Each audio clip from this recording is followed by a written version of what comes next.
ఎంపీలకు ప్రజా సమస్యలంటే చిన్న చూపెందుకు? పెద్దల సభలో కూర్చోవడమే ఒక అరుదైన అవకాశంగా భావించాల్సిన పదవిపై అంత నిర్లక్ష్యం ఎందుకు? ఊరికే కట్టబెడుతున్నందుకు దాని విలువ తెలియడం లేదా?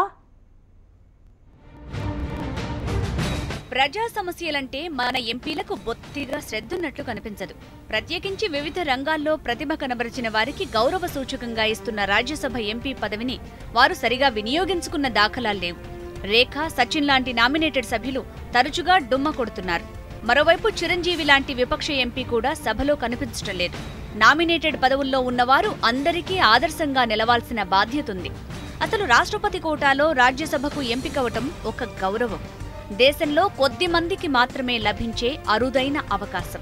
అలాంటి ఛాన్స్ పొందిన వారు దాన్ని ఎంత జాగ్రత్తగా వినియోగించుకోవాలి.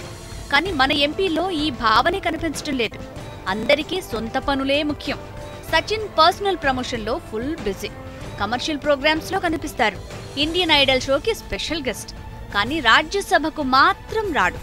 ఎంపీ రేఖ కూడా బాలీవుడ్ వేదికలపై కనిపిస్తారు, కానీ రాజ్యసభలో కనిపించరు. ఇక చిరంజీవి రీ ఎంట్రీలో యమ బిజీ. మెగాస్టార్ ని మీలో ఎవరు కోటీశ్వరుడు షోలో చూడగలం, కానీ రాజ్యసభలో మాత్రం చూడలేం.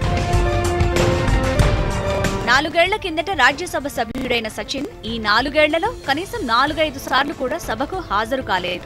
ఈ ఏడాది సమావేశాలకైతే పూర్తిగా డుమ్మా కొట్టారు. ఇక సచిన్ తో పాటు నామినేట్ అయిన రేఖ గైరు హాజరులో అతడికి పోటీ పడుతోంది. రేఖకు కూడా 0 అటెండెన్స్ ఉంది.